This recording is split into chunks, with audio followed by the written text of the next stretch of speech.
तो आज हम लोग एसी लिमिटर सर्किट के बारे में समझेंगे। एसी लिमिटर सर्किट जो पीसीबी में बनी होती है वो इसलिए बनी होती है कि इनपुट में एसी सप्लाई कम है कि ज्यादा है, ये इन्फॉर्मेशन किसको मिले, एमसीयू को मिले।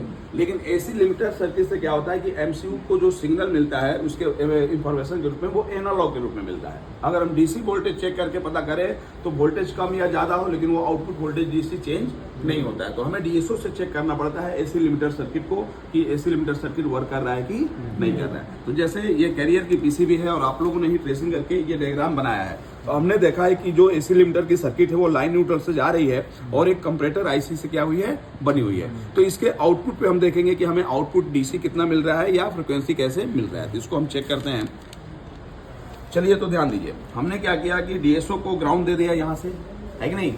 अगर हम आउटपुट चेक करें तो आउटपुट पे हमें जो सिग्नल मिलेगा वो कैसे मिलेगा, एनालॉग के रूप में। देखिए ध्यान दीजिए, यहाँ दिख रहा है ये अभी 220 वोल्ट इनपुट में एसी है, तो ये इसका एम्पलीट्यूड देखिएगा, हाइट देखिएगा, यहाँ से वो क्या दिख रहा है, बड़ा दिख रहा है ना। लेकिन वही वोल्टेज जब हम कम करेंगे तो एम्पलीट्यूड क्या होगा, कम होगा। कम करिए तो यहाँ ध्यान दीजिए, एसी वोल्टेज जैसे जैसे कम हो रहा है वैसे वैसे इसका एम्पलीट्यूड क्या हो रहा है, कम हो रहा है। थोड़ा तेज करिए, देखिए दिख रहा है।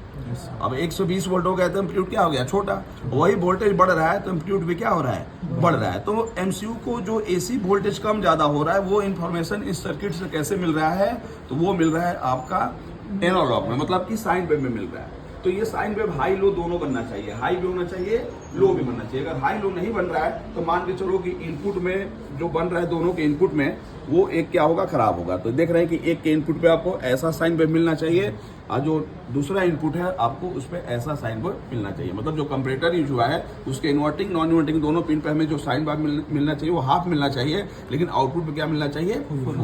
तो इस तरीके से देखेंगे तो पता चल जाएगा कि ये सर्किट बिल्कुल क्या है, ओके। समझ में